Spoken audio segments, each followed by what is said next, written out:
जी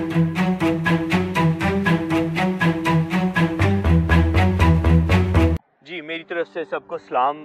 भाई ने ग्रुप में मैसेज किया था कि जो है पाँव धोने की रस्म करनी चाहिए या नहीं करनी चाहिए, इसके पीछे वजूहात क्या हैं। कुछ चर्चेस करते हैं और कुछ नहीं करते।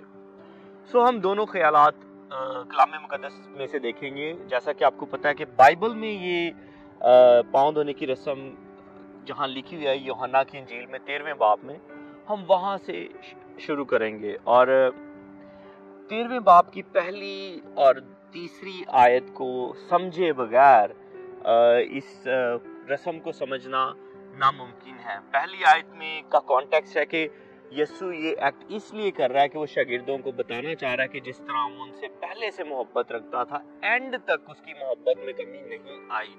और तीसरी जो मैं आयत है वो आपके साथ पढ़ूंगा, यूहन्ना की इंजील उसका 13वां बाब उसकी तीसरी आयत कुछ यूं मरकूम है, यीशु ने ये जान करके बाप ने सब चीजें मेरे हाथ में कर दी, यानी पूरी अथॉरिटी बाप ने उसके हाथ में कर दी है। और उसे ये पता चल गया कि वो खुदा के पास आया और खुदा के पास जाता है। और अब जब ये लास्ट टाइम है तो मोस्ट इम्पॉर्टेंट थिंग वो अपने शागिर्दों को सिखाने लगा है। जब भी कोई उस्ताद कहीं जा रहा होता है लंबे अरसे के लिए या कहीं अपने शागिर्दों से दूर जा रहा है, तो वो उनको one of the best thing जो है वो बताएगा। तो ये one of the best thing अपने शागिर्दों को वो सिखाने लगा है। किस सिचुएशन में सिखाने लगा है? जब उसको पता चल गया कि तमाम अथॉरिटी जो है उसको दे दी। यानी अथॉरिटी के बाद बंदा क्या करता है? बंदा लीडरशिप करता है, हुकूमत करता है। अब यीशु ने अथॉरिटी के बाद क्या किया?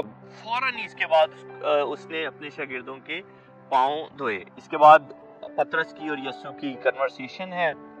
बस जब वो उनके पांव धो चुका, 12वीं आयत से है, बस जब वो उनके पांव धो चुका और कपड़े पहनकर फिर बैठ गया, ता उनसे कहा, क्या तुम जानते हो कि मैंने तुम्हारे साथ क्या किया? यानी एंड पे वो ने दोबारा रिमाइंडर देने लगा कि मैंने तुम्हारे साथ क्या किया है। 13वीं आयत में कहता है, तुम मुझे उस्ताद और खुदावंद कहते हो और खूब कहते हो क्योंकि मैं हूं।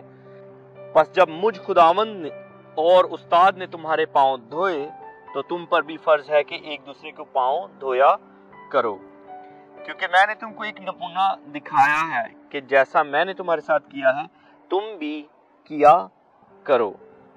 यहाँ पर एक्चुअली यीशु मसीह उन्हें ह्यूमिलिएशन का, आजिज़ी का नमूना दे रहे हैं। पांव धोने का एक्चुअल मतलब है कि जब आपको लीडरशिप मिल गई है, जब आप लीडर बन गए हैं, जब आप ऊपर आ गए हैं, जैसे मसीह यीशु जो है वो उसको पता चला था कि कुल इख्तियार उसके पास आ गया, तो उसने मोहब्बत की एग्जाम्पल को नहीं छोड़ा। उसने अपनी अथॉरिटी को जो है ना वो मिसयूज नहीं किया। और यहाँ पर जो ग्रीक में एग्जाम्पल के लिए लफ्ज इस्तेमाल हुआ है वो है उपोडिग्मा। उपोडिग्मा जो है वर्ड है, इसका ये 5 दफा न्यू टेस्टामेंट में इस्तेमाल हुआ है। ये ऐसी एग्जाम्पल के लिए है जिससे कुछ सीखा जा सके, जो हमारे फ्यूचर के लिए हमारी मतलब रोल मॉडल एग्जाम्पल हम इसको कहेंगे। यहाँ पर क्राइस्ट अपने आप को रोल मॉडल जो है वो लोगों के सामने पेश करता है। और फिर वो आगे उनको 15वीं आयत में कहता है, क्योंकि मैंने तुमको ये नमूना दिखाया है कि जैसा मैंने तुम्हारे साथ किया है तुम भी किया करो।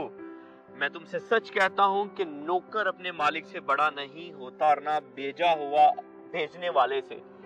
बिलीव करें, हमारा मालिक कौन है? मसीह यीशु। हम कहते हैं यीशु मसीह खुदा हमारा मालिक है।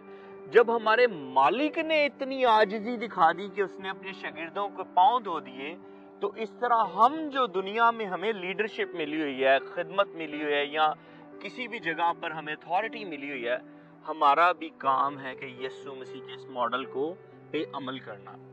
अब सवाल ये था कि कुछ लोग इस रस्म को करते हैं, मतलब चर्च में पांव धोते हैं, और कुछ जो है वो नहीं धोते।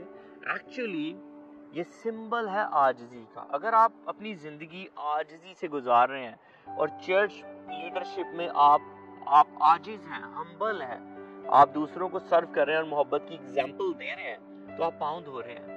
और उस पांव धोने का कोई फायदा नहीं है कि आप पांव तो धोएं लेकिन आप इस चीज को समझे ना। हमारे लिए ज्यादा इम्पोर्टेंट ये चीज है कि हम इस कॉन्टेक्स्ट को समझें। सो खुदा मुझे और आपको इसके वसीले से बड़ी बरकत दे।